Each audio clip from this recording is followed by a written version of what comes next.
সম্মানিত ভিউয়ার্স, আসসালামু আলাইকুম। আশা করি সকলে ভালো আছেন। আলহামদুলিল্লাহ, আমিও ভালো আছি।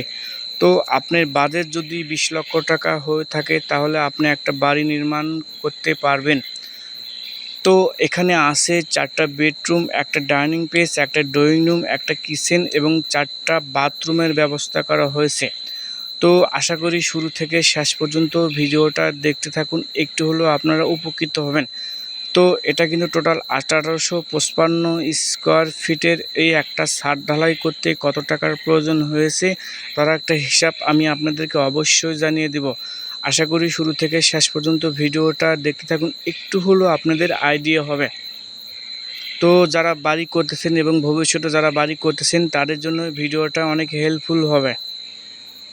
তো আপনারা দেখতেই পাচ্ছেন এখানে যতটুকু কাজ করা হয়েছে এতটুকু কাজ করতে মোট কত টাকার প্রয়োজন হয়েছে তার একটা হিসাব আমি আপনাদেরকে অবশ্যই জানিয়ে দেব। তো আপনারা দেখতেই পাচ্ছেন এই 1855 স্কোয়ার ফিটে একটা ছাদ ঢালাই করতে মোট 10 লক্ষ টাকা খরচ করা হয়েছে এবং মিস্ত্রি খরচ সহ ছাদ ঢালাই শেষ পর্যন্ত 10 লক্ষ টাকা হলে আপনি এই 1855 স্কোয়ার ফিটে একটা ছাদ ঢালাই করতে পারবেন। যদি আপনার জায়গার পজিশন ভালো থাকে, মাটি ভরাট ছাড়া, তাহলে আপনি 10 লক্ষ টাকা হলে একটা ছাদ ঢালাই করতে পারবেন 6টা রুমের উপরে। তো আমরা কিন্তু এটা আরসিসি একটা ফার্নিশন দিয়ে নিয়েছি, দোতলার ফার্নিশন দিয়ে আমরা একতলা কমপ্লিট করব। তো আপনারা অবশ্যই ভিডিওটা দেখতে থাকুন, একটু হলেও আপনারা উপকৃত হবেন। তো আমরা কিন্তু অর্ধেক পলিথিন বিছাইছি এবং অর্ধেক পলিথিন বিছাই দেব।